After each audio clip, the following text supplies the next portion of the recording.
Alright, today we are going over 3 landmine exercises what you should be doing because they are great. So if you are ready, let's see the first one.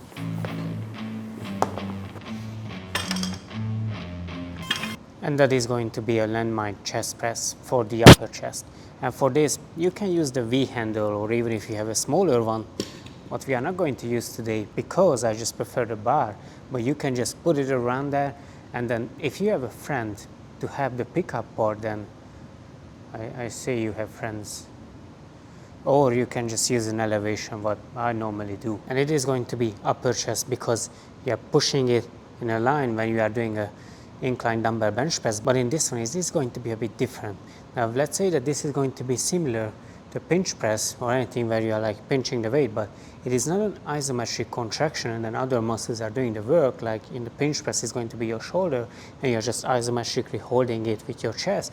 But in this case, you are actually doing a pushing motion for your upper chest, even though it is still going to be in a narrow position. Again, you don't have to use the V handle, you can just pick it up from the elevation and just use the base of your palm holding the bar that way, and it is going to be evenly distributed between the two sides. And from here, it is just going to be a pressing motion. And what you want to make sure that is you're keeping your upper body relatively vertical or upright, because you want to minimize your core contribution. You just don't want to fatigue them altogether. And also, don't forget to load the exercise.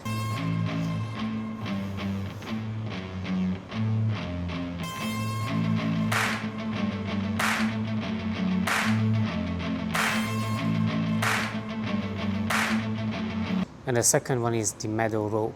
I learned this from the legend John Meadow, and this is a great exercise to train your rhomboids, rear delts and middle traps. And it is going to be super simple setup. All you have to do is get a bent over position, so neutral back, and stand sideways to the landmine. And from here, you're going to use a pronated wrist position, and this is pretty much going to force your elbow to go away from your body. And this is why it is best suited to train your rhomboids, middle traps and your rear delts. But it doesn't mean that it is only going to be those. There is going to be some lats, some teres muscles as well.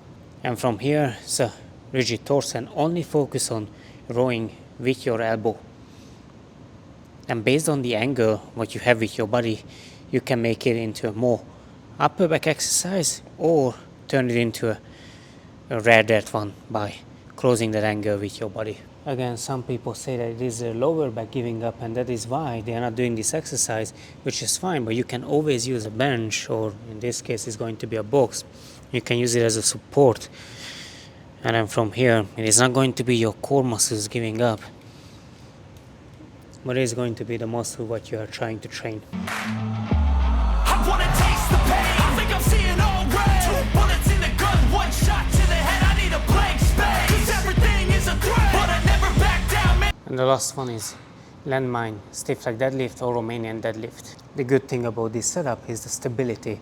If you didn't manage to load your glutes and hamstrings unilaterally because of your balance, and this is going to take care of it without compromising the load. And it is going to be the same as any deadlift. If you keep a bend at your knee, disadvantaging your hamstring or at least making them loose, there's going to be more glute if you can maximize this hip flexion here, so getting your stomach really close to your thighs, or if you keep it straight or straighter with an invisible band, that's going to be more hamstring.